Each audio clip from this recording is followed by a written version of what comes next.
Ripe Fruit is a nonprofit education initiative dedicated to identifying and strengthening innate skills as they appear along the spectrum of ways we think and learn. Our mission is to infuse mainstream learning with enhanced curriculum, customized lesson plans, and demonstrated creative systems. We aim to foster comprehensive learning, enthusiasm, and confidence for all students. The Dean Talks serves as a conduit, think tank, and intensive to discuss how to identify and support unique learning styles. All systems are go. The Dean Talks starts now.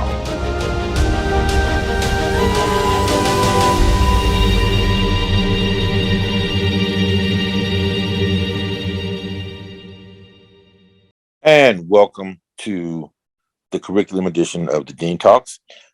Since we are certainly focused on diversity, as you could hear in that intro, part of that was obviously talking to the undersea community. All right. $81 billion was spent on education in the United States in 2021. The city of Baltimore received $16,000 to educate each student. Their CEO makes $325,000. The literacy rate doesn't yet reflect this spending. On today's show, we'll consider how the curriculum can or should be shifted. Is the Individualized Education Plan, IEP, working as intended? Is Common Core? How are the students coming out of the particular programs excelling in comparison to under-supported students? Why isn't it a practice to implement effective methods without a diagnosis? The views expressed do not necessarily reflect the views of hosts or sponsors of Ripe Fruit Foundation.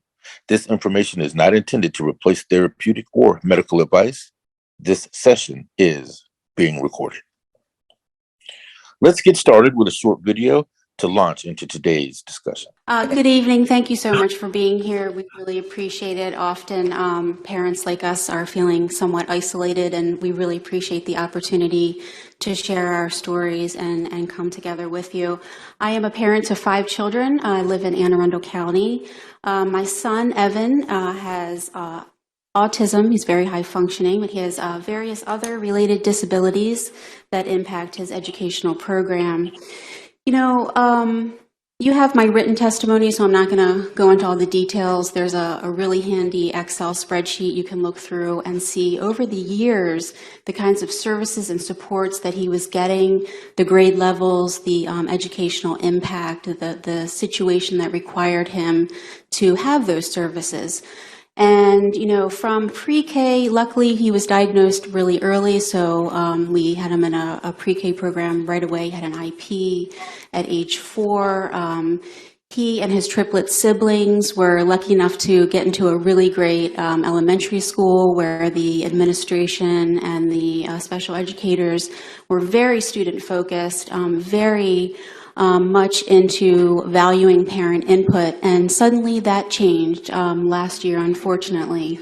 While we were out of town, our son lost all of his services without our participation and consent.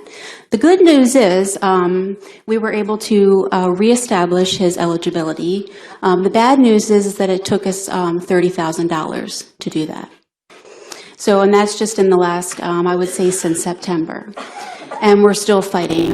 At the present time, he's on home hospital instruction. Since last year, he hasn't been able to get on the bus and attend on a regular basis because he still has lots of very individualized, unique, complex, you know, listening to the testimony earlier about the lack of training with high-functioning autism kids, it really hits home for us. So in closing, the opponents of this bill make clear that the school-based team professionals are the experts, right? I mean, we hear that all the time, and they should therefore maintain full decision of the decision-making authority. As a dedicated teacher scholar at University of Maryland, I find this attitude very obstructive and toxic and in direct conflict with the IDEA mandate, which has already clearly established parents as equal members of the IEP team.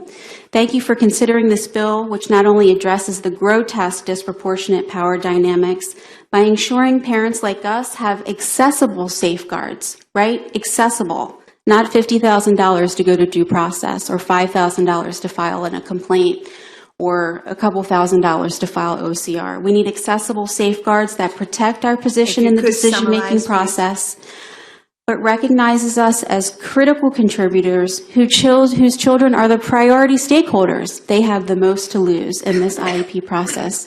Thank you very much for your time. As you can hear, the process involves kind of individualized an individualized approach. So what is being said here is that there's no real way to standardize how that approach manifests. And we have some great panelists on today to help unpack this educational curriculum piece. We have Dr. Ferdinand Sarita, who is an educator, administrator, and advocate. And we also have Destiny Huff, an IEP expert, licensed counselor, and special education consultant. So I would like to welcome both of you to the Dean Talks. Welcome, Dr. Sarita. Welcome. Thank you. Thank you for having me. Okay. And welcome to you also, Destiny Huff. Hello. Thank you for having me. So the first thing I'm going to ask, and we'll get into the questions, is, even during that monologue, that testimony, there are some acronyms that are being used. IEP is one of them. IDEA is another one. As we move through the program, we will certainly make sure that we unpack what those acronyms mean, just so that we all stay on the same page. Question number one. So let's start at the individualized education plan and 504 plan. How do you define these programs, and why are these diagnoses required on the IEP side? Destiny, if you could start us off. Okay. So hello again, my name is Destiny Huff. And to get into kind of what he said about acronyms, so IEP stands for Individualized Education Program or Individualized Education Plan. We've seen both of those terms used.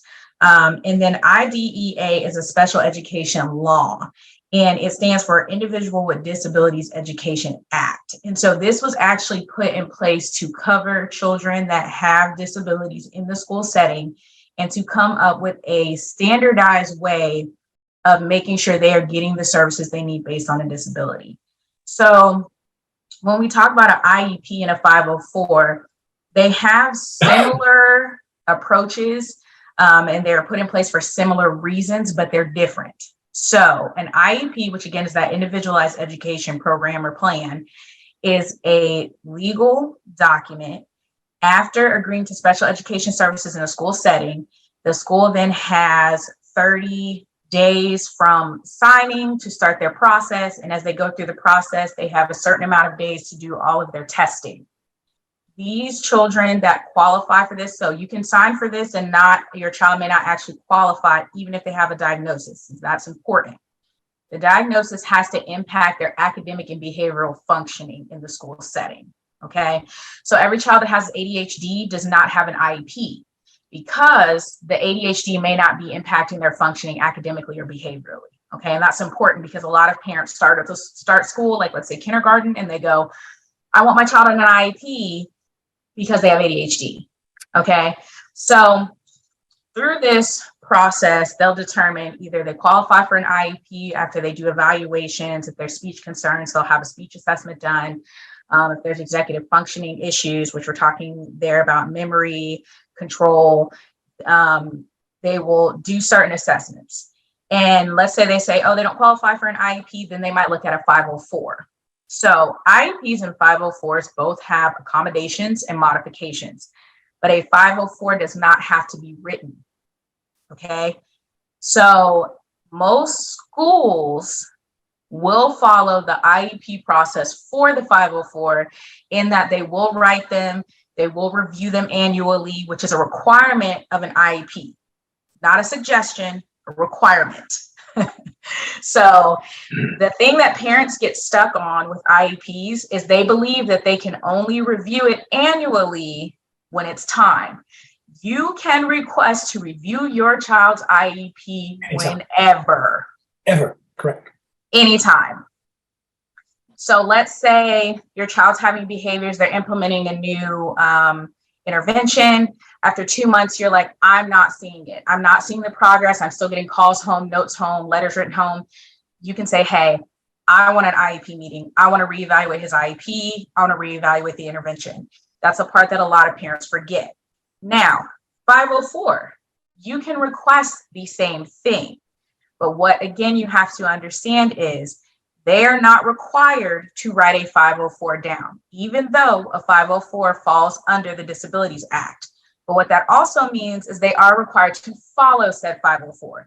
So if they say there's a 504 in place for your child and they're implementing interventions, they're required to follow it. Okay. So does school funding impact IEPs and 504s and how they're implemented? Absolutely.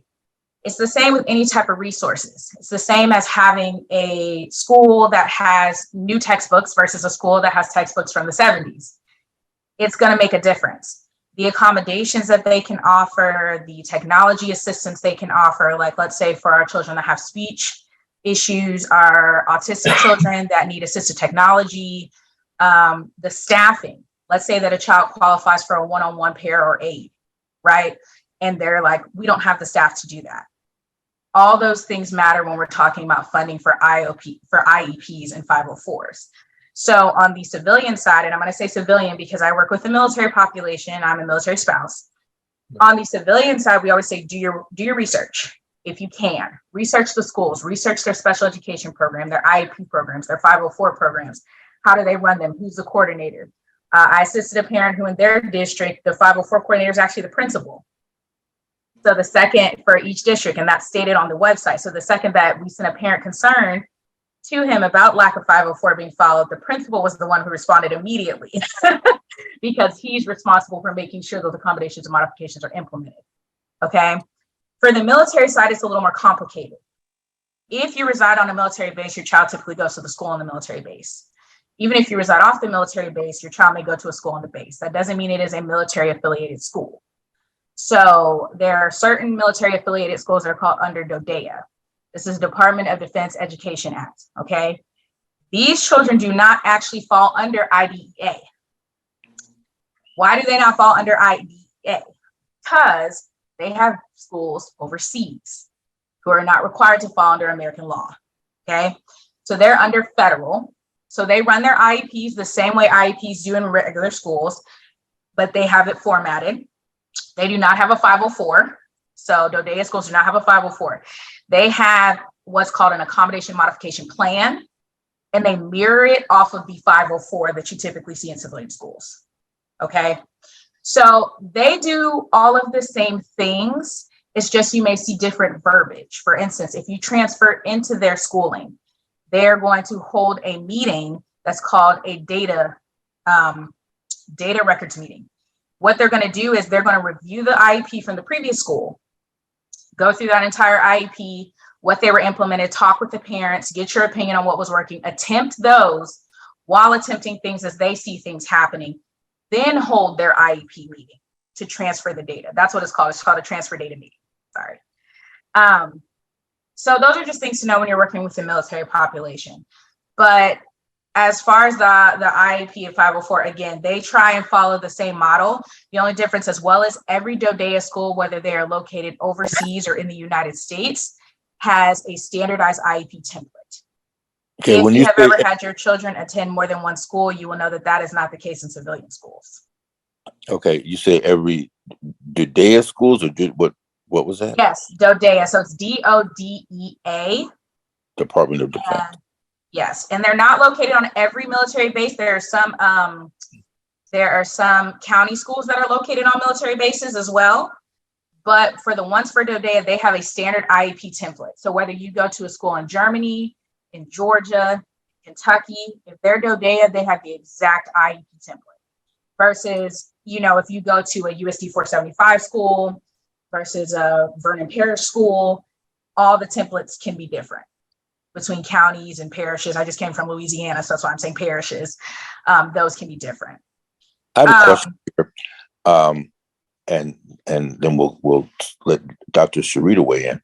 But when it comes to the federal, I guess the Department of Defense, which is the government, is there a standard of spending that goes across these schools that is consistent, or does the spending per school change based on kind of where it is? It's consistent. So, and I say that loosely because I don't know, but it's supposed to be consistent. So everything that's run through DODEA schools is standard.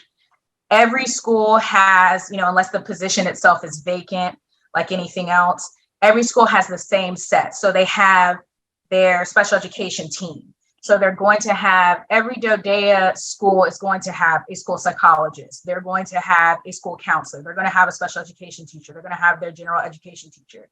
They're going to have their speech and language. If they have ABA in that area, they're going to have ABA for that school. So it's consistent.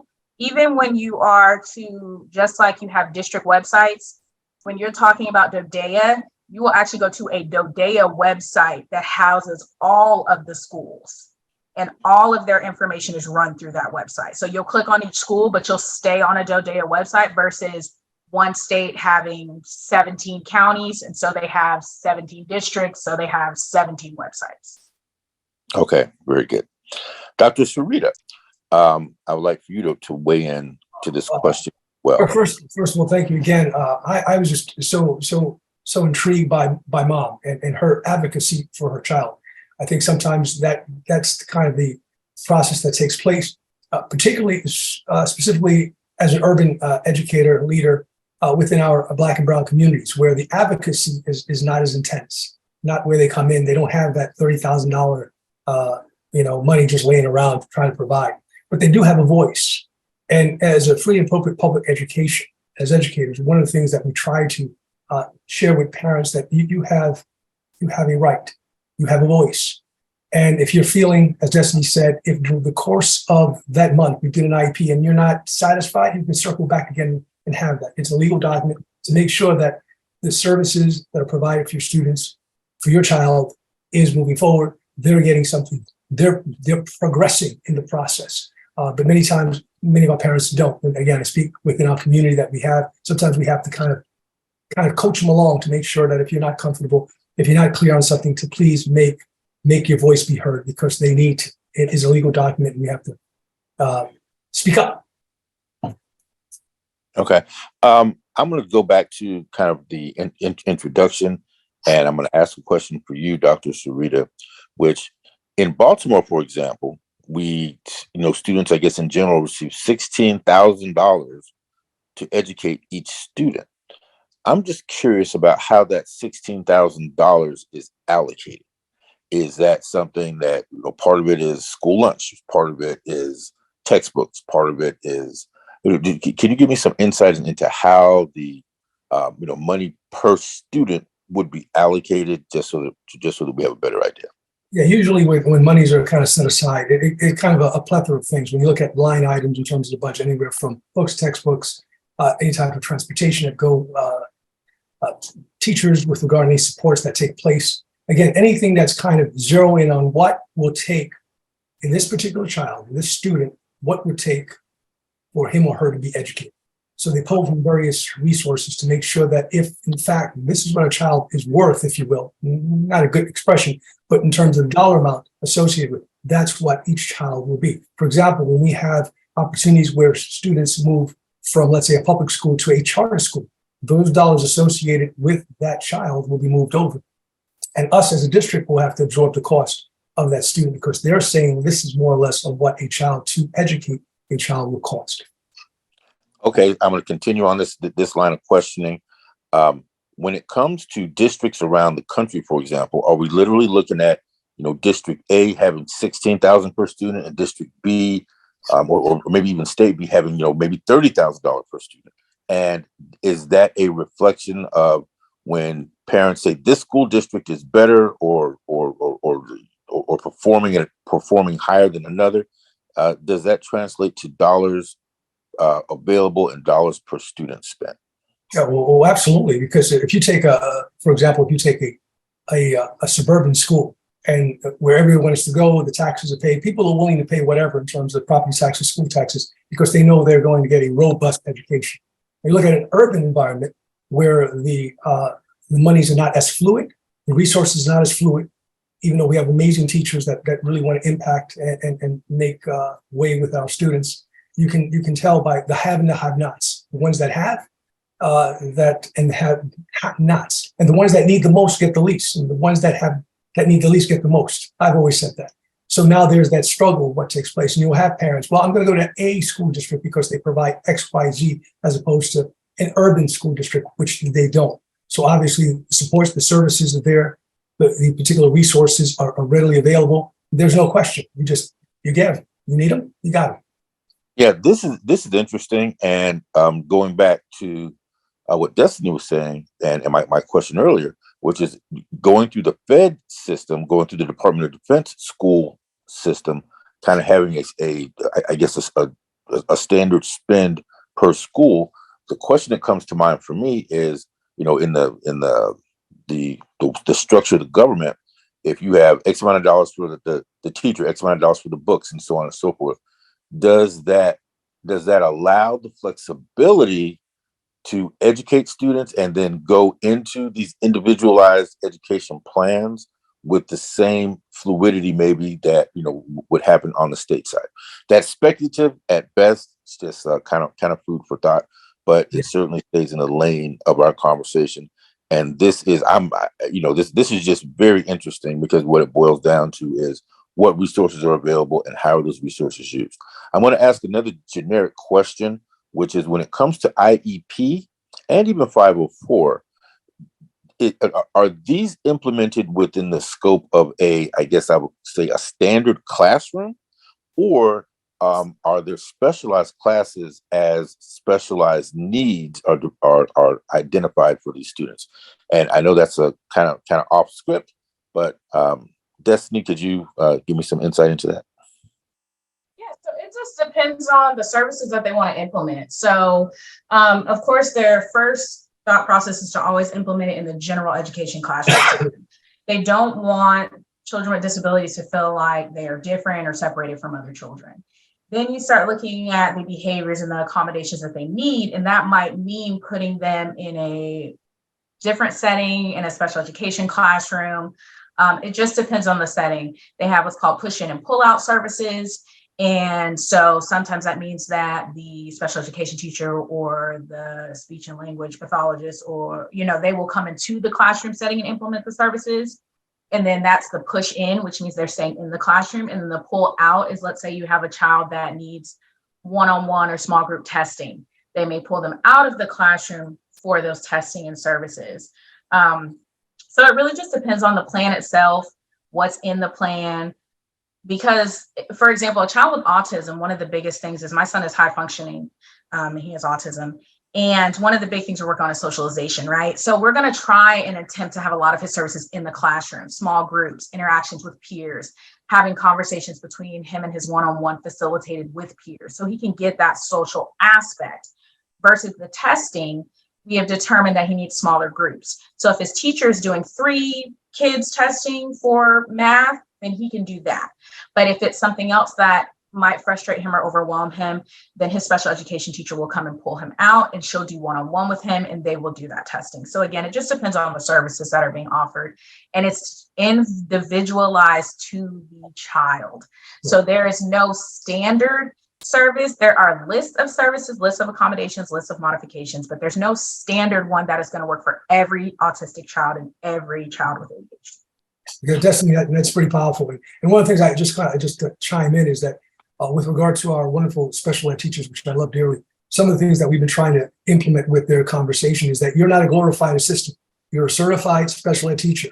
You got to collaborate. You got to make sure that the specifics of what that IEP says, with the needs to provide supports and services that student needs to come to a max. You just can't stay in the corner and make just copies. No. You're an educator. You need to be there, on the ground, and making sure that that student is receiving the best possible services within that classroom, modifications, adaptations, if you got to pull. But the idea is that student is looked at as an individual student, individualized plan for each student is different. It looks different. So I, as a special ed, need to look at that document and say, okay, what are some strategies? What are some ways I need to kind of circle back to provide the best opportunity for that student to be successful? That's an awesome contribution. And actually, Ebony Kinney, I want to ask you a question. I know with the Right Foot Foundation, there has been an interest expressed in classroom designs, and I think this is a good space for you just to give us a little bit of insight on how what you've seen in how classroom designs can be modified to enhance learning across the spectrum. Ebony? Sure. Well, the way I frame this conversation is now that we're moving into the place where the unique identified mind, so this child that thinks differently, learns differently, and we're ready to allow that to exist all in the same space. So we have a lot of little creative minds thinking and learning differently, and this child needs to stand over here, and this child needs sensory protectors, and this child doesn't want to participate today, and this child may have had an emotional thing happen in their home life, and they're all in a space together. Then we have to think about changing the space to accommodate. So before it was changing maybe the child to exist in this space, and this conversation about classroom design is about changing the space to accommodate that. So not taking them out of the classroom because that has its own trauma, but how can we make the classroom a better place?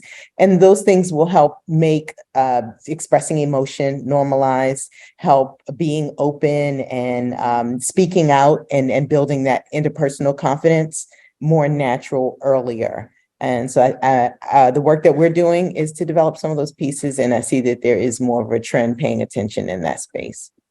That is what was profound about what was said is instead of trying to change the student into the classroom and kind of force, a circle into a square, for example, how can we make these classroom environments more flexible based on learner variability? And that's why I pulled you into that part of the conversation, Ebony, because I thought that it was very important to see, kind of in real time how this dynamic is trending, that there are going to be spaces that help these students learn better. Let's continue with. I was going to say something, Stephen, if I can. Oh, sure, absolutely. Yeah, back to your curriculum, which is a great segue, is of how we'll take students and we try to force it in the curriculum as opposed to taking the curriculum and adapting, modifying for the needs of the students. And I've had various conversations with educators to say, you're trying to force something, round, peg, square, it's just not. You have to. But one thing I've always alerted them is that this is work. If you really want to do it right, it's work. And if you really want to impact the students, it's work. It's just not showing up and just going through the motion, if that makes sense. Yeah, and that's actually, you have, you stated that in one of your other answers, which is, when you were talking about the certified assistants that are in the classroom, they're not just there to make copies. They are there to contribute and bring additional content and perspective to the classroom environment. Yeah, I always say you can be certified, but that doesn't mean you're qualified. Right.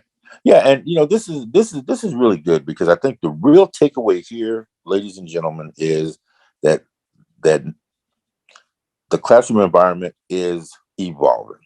And not only is the environment itself evolving, but the curriculum is evolving. And I certainly think that the curriculum evolvement will get to a point to where we can still teach the same thing, for example, but it may be presented in a different way based on that learner variability that I referenced earlier.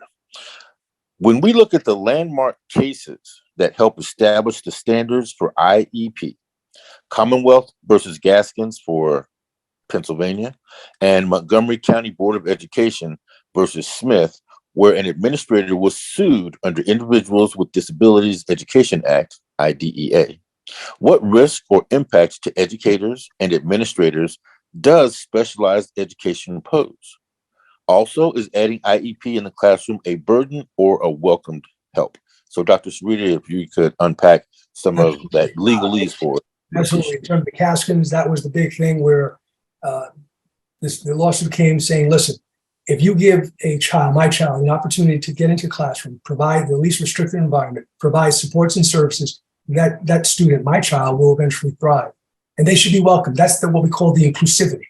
where we're talking about, diversity, inclusion, equity piece, everybody having an opportunity to have the same opportunities to grow, develop, and learn.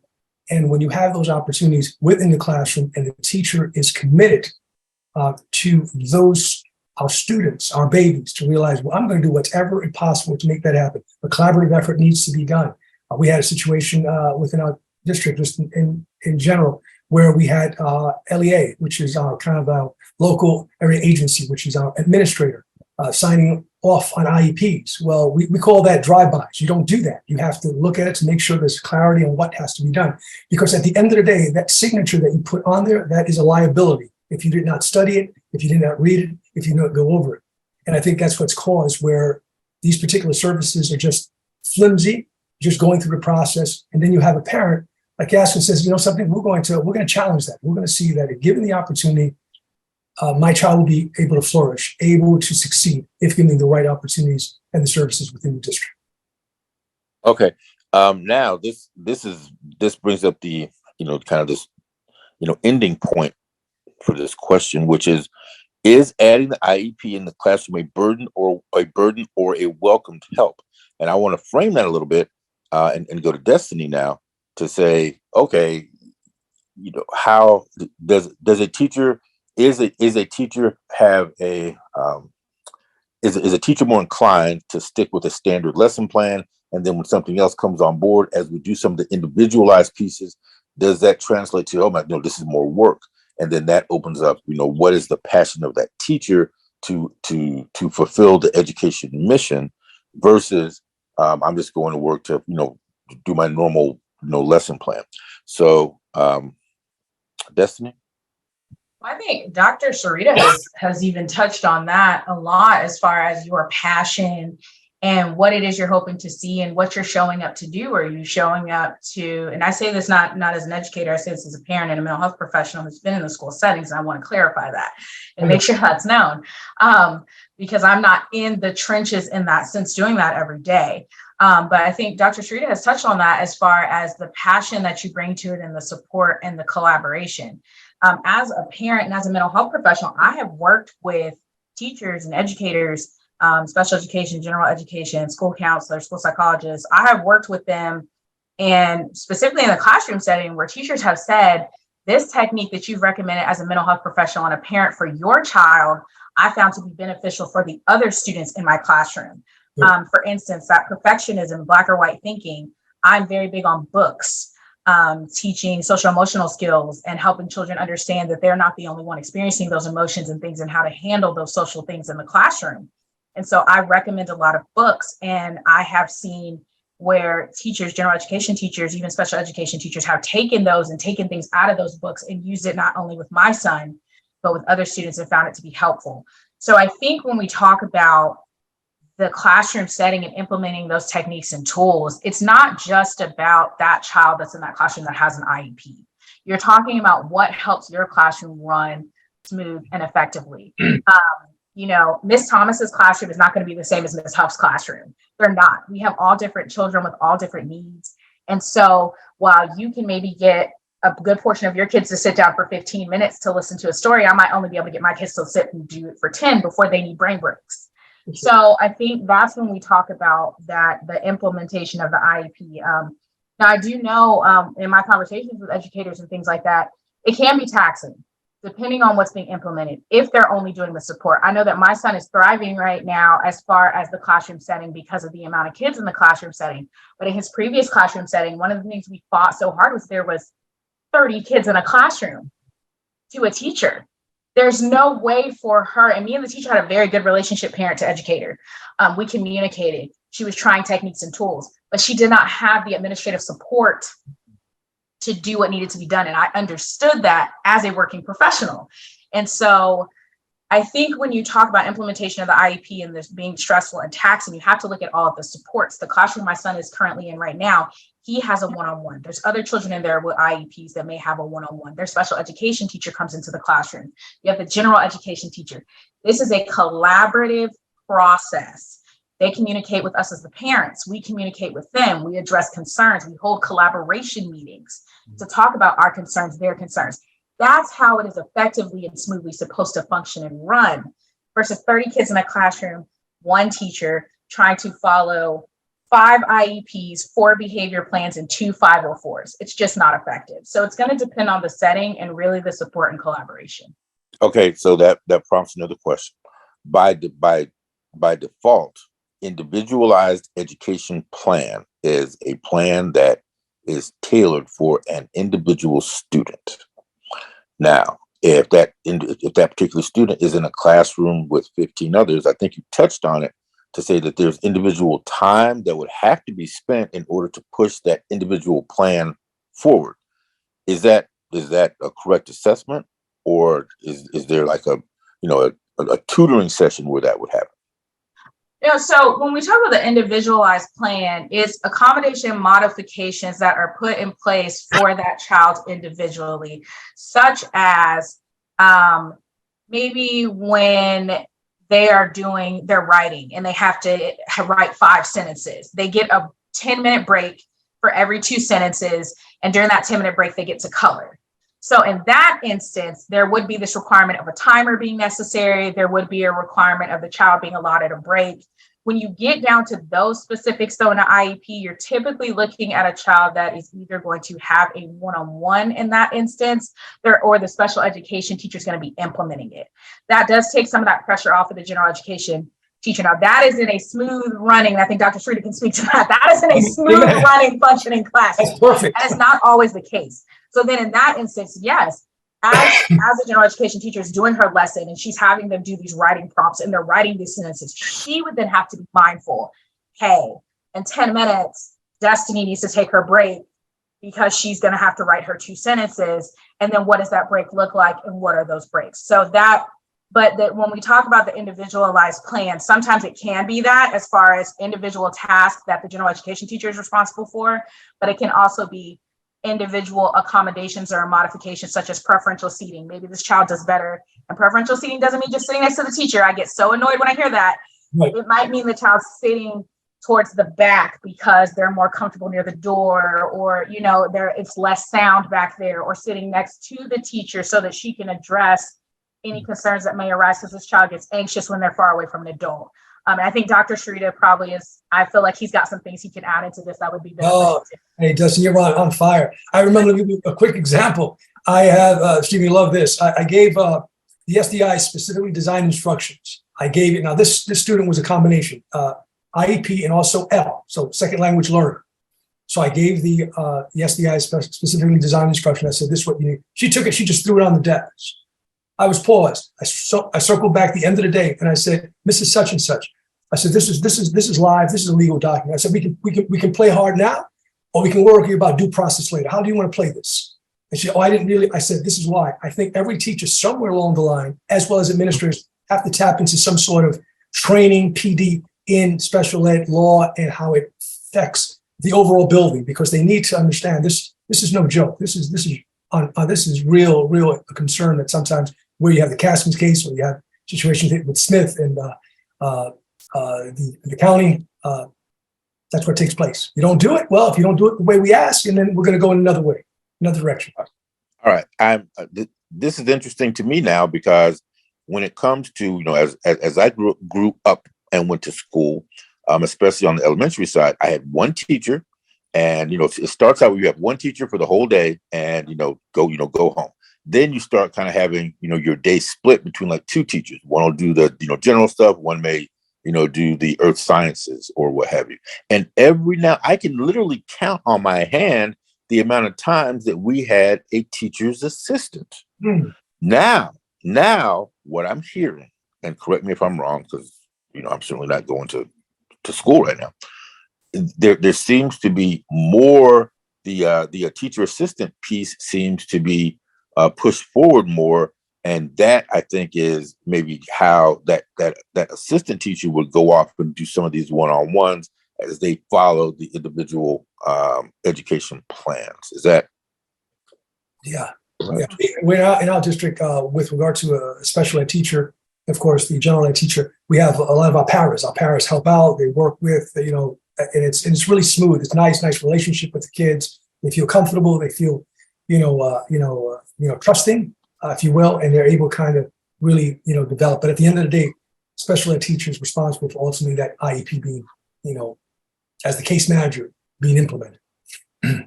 Okay, and another point that was brought up. You know what? I could literally just stand in this space and just talk for hours. So I'm going to try to resist doing that. Go ahead. See, go ahead. Keep preaching. Yeah, That's good. Yeah, it is very important. When you said, okay, I passed by the teacher. I said, here's here are your documents for IEP. The teacher just kind of threw that on the desk. At which point you said you circle back and said, this needs to be used. This is the law. This is not subject for for debate. for your discretion. And then you brought up the training part.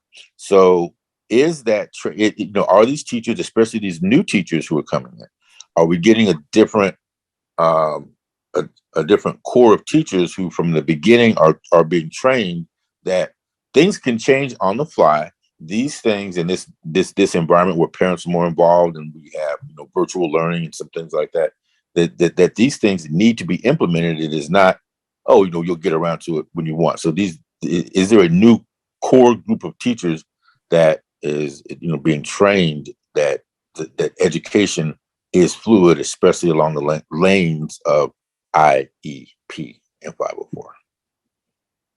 I would say, and Destiny can chime in after. I think the universities and colleges, and university, I think they're doing snippets of giving these special ed courses with regard to the up and coming teachers.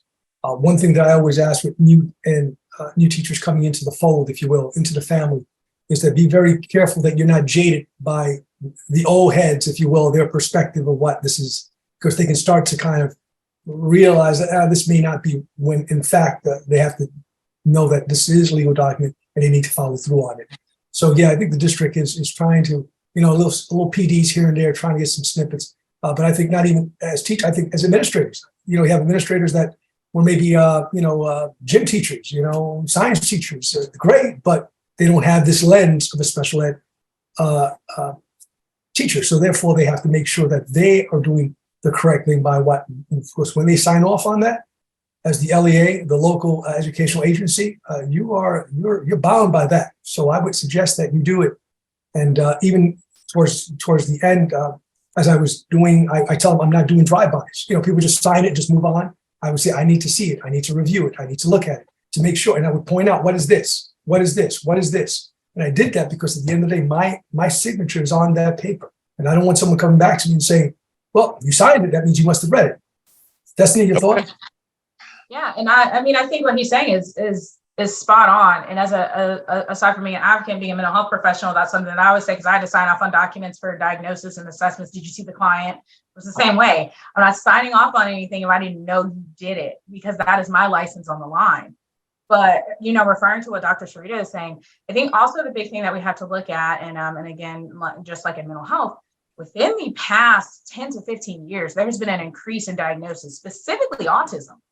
And it's coming from the more that we learn, and that's where my two fields lie, the more that we learn about those diagnoses and how they impact children and how they look differently. My son was considered defiant. And then we got a psychologist involved and we got, professionals involved, and they were like, he's high functioning autism. That's what that is. That's what those things are that you're seeing. And that made a world of difference for us and how we address the situation. Unfortunately, it didn't so much for the school, except for the IEP made them legally obligated to address the situation. But I say that because I think with that push and increase in diagnosis comes a push and increase for special education, professional development, and courses without actual understanding of what they're learning. Right. I think that there's been a big push in you're going to have a child in your classroom with autism. And so they're like, you need to know how to address that, how to handle that. And what I've noticed being in the school setting, being even in the child development settings, the professionals are telling me, I don't know what, say, high functioning autism looks like. I don't know what autism looks like in 2022. A child that looks like they're having a tantrum is really having an autistic meltdown, which means that you cannot give them what they want. It doesn't matter until they come out of the cycle, they're there. And so I think when we talk about professional development in the classroom settings and for professionals and even parents, we need to start focusing on things like this. We need to start focusing on collaboration and understanding of, do you understand the material you're receiving? What does it look like? And then when you step into that setting, and I love how Dr. Shrita said it, because I say that all the time, don't let the old heads convince you you're wrong. And that's a battle that we had with my son's first teacher, his first year of schooling. Not with the teacher, excuse me. She was very receptive and understanding what we were saying, but older teachers who had been there were saying he was just being defiant. Mm-hmm. And so the battle that we had was, and another person told me this, who had a child, who their child was diagnosed with oppositional defiance disorder. She said, even if he is, they still have to come up with tools to help him be successful. Right. And that's the piece that I think is missing when we talk about those settings. So I think professional development is so important, but it's also important to make sure that they're understanding what's being said, and that more parents understand the ability to advocate for their children. That's it. Okay. So we are approaching kind of our final 10 minutes here, and we still have some content to unpack. This has just been such an interesting, really interesting conversation. Great. And we're going to go to this snippet. Go ahead. Steps in education too. So first, each standard creates a landing on the staircase, a stop along the way as your child heads toward high school graduation. Each stop is a chance for every parent and teacher to focus on the skills their students are supposed to know at that step, no matter the zip code, language, or race. And more importantly, each standard makes sure all students are learning what they need to know to get to graduation and beyond. Because something like counting to 100 leads to understanding dollars and cents, which eventually leads to understanding how to manage a budget. Secondly, the standards are consistent from school to school, and they match up against international standards too. Now we know how we're doing compared to just about everyone. So even though local communities will still design their own curriculum, with the same rules, everybody can compete on the same kind of staircase. But standards aren't learning. That's why we need teachers, parents, and students to help make that happen by working together to help kids meet these standards. The world's getting more and more competitive every day. But now, when our kids get to the top of their staircase, they can have way more options on where their life goes from there. All right, so that's going to move us into a brief discussion about curriculum. We've kind of touched on it. There seems to be a range in acceptance of Common Core. We have more homeschooling happening in minority households. We see more charter schools than ever, and yet some schools don't have the resources for teachers in every grade. Is trying to achieve a universal curriculum the reason for some achievement gaps in particular groups, the poor, first generation, et cetera, or is that the solution? Let's go with Dr. Shrita. Well, that's a good, amazing question, Stephen. We talk about IEPs, and I love that aspect because that's something that's really dear to my heart. Working with our students, particularly our students with their disabilities, with their challenges.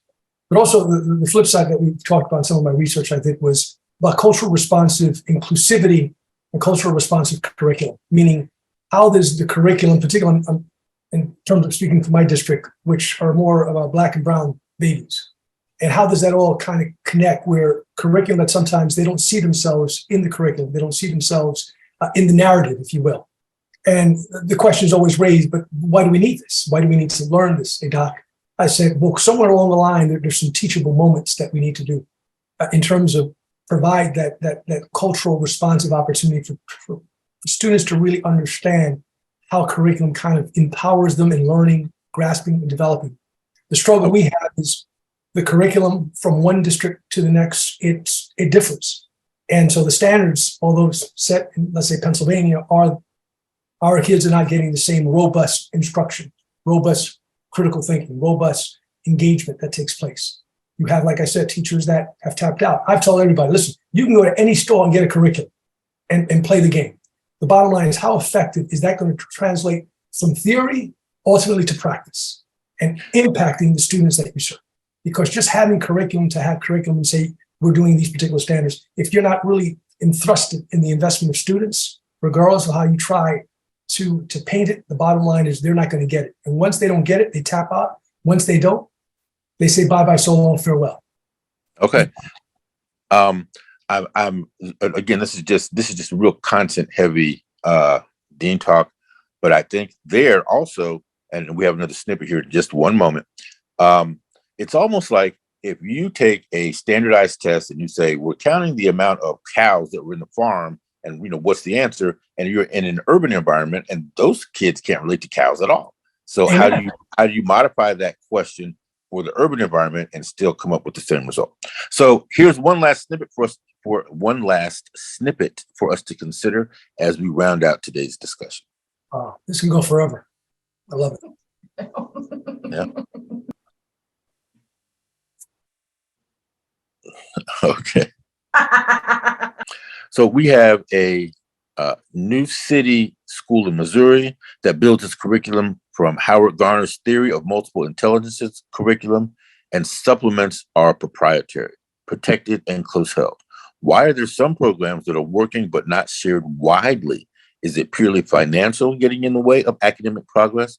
We have maybe 30 seconds for each one of you to answer that. Let's go with Destiny.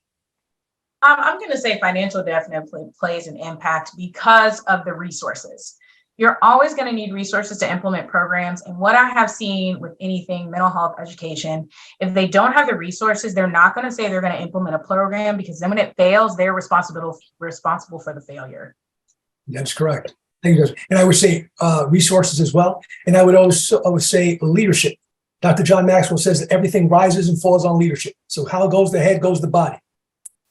So if you have a visionary, fine. But if you don't, then we'll be back to square one. Okay, we're going to go back to our producer section here. Do we have a video ready to roll? Education policy debates in the U.S. can get heated.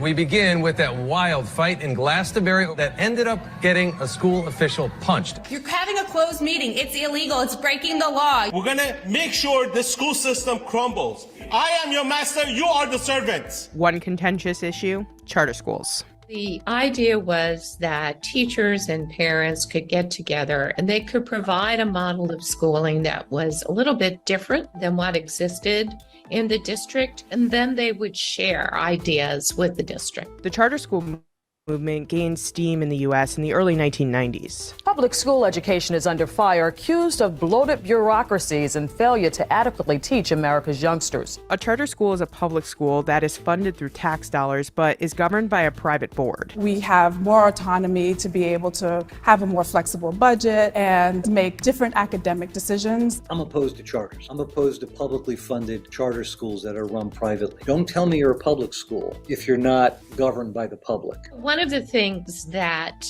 folks don't seem to realize about charter schools is that, like a business, many of them fail. Right now, we're operating parallel school systems. At some point, it's going to break. Many proponents say charter schools improve lives. 41% of students enrolled in charter schools in the U.S. are eligible for free or reduced lunch. KIPP has changed my life immensely. My family was lower income, but I know that's not what they saw me as. They saw me as a person who cared about his education, cared about his future, and wanted the best for himself and the people around him. That's what KIPP was about. All of these topics just tie into each other in such a seamless way. I am going to go to a final video, and should be about a minute or so. So let's go ahead and see if we can get that final video to play as we begin to wrap up this Dean Talk. I'm Clint Smith, and this is Ode to the only Black kid in the class. You, it seems, are the manifestation of several lifetimes of toil. Brown v. bored in the flesh. Most days the classroom feels like an antechamber. You are deemed expert on all things Morrison, King, Malcolm, Rosa. Hell, weren't you sitting on that bus too? You are everybody's best friend until you are not. Hip-hop lyricologist, presumed athlete, free and reduced sideshow, exception and caricature, too black and too white all at once.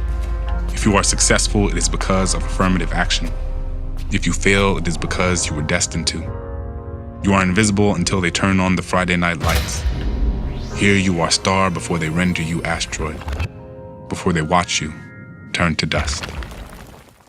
With that said, Let's go ahead and get a let's talk about what you're up to and some ways to contact our panelists, and we'll then shift to Ebony Kinney briefly. So, Dr. Sarita, how can folks contact you? Oh, I can send it to Miss Ebony with regards to my email. Love for them to reach out to me and have an opportunity to do life with them. That'd be awesome. Okay, so we'll place your email in the chat, and the contact information will be available at ripefruit.org. That's ripefruit.org. Destiny, your preferred method of contact. I have a website which can be put in the chat, but I'm the same way. Email would be the best way to contact. That way I can keep up with who's reaching out to me and what they're reaching out about. But if they want to know more about my services and things like that, they can go to my website, Destiny Health Consulting. So if Ebony can put both of those into the chat. Great. Okay. And once again, Destiny's information will be available at ripefruit.org, referencing this Dean Talk. Ebony Kinney, let's go to you. Big hits and takeaways. I've been putting a lot of the quotable quotes in the chat. I think the biggest takeaway was this conversation around the collaboration that needs to happen, and how the reason why we're having this shift with our teachers and the shift in the school system is because there's a shift in our thinking, that we're accommodating students, and we're accommodating the teachers even as they learn and evolve. The old school teachers, as Destiny mentioned it, versus the new school teachers. I'm really excited we were able to have this conversation. I think we have multiple topics to move forward with, including professional development in the classroom. And as Laura brought out in the chat, the concept of competition in the classroom. So please continue to join us. Please continue to stay tuned. And come on to ripefruit.org so you can find out some more of the exciting work that we're doing behind the scenes. Excellent. A special thanks to all of our panelists, co-hosts, engineers, and to you, our audience. Most of the speakers that you have heard from today will be back. Please visit ripefruit.org for details on the exact dates, and we'll see you next month as we move into December. Strength Finders. That will be another interesting Dean Talk for the month of December. Once again, visit ripefruit.org. That's ripefruit.org for more information about the Dean Talks. My name is Stephen King. Thank you for joining us.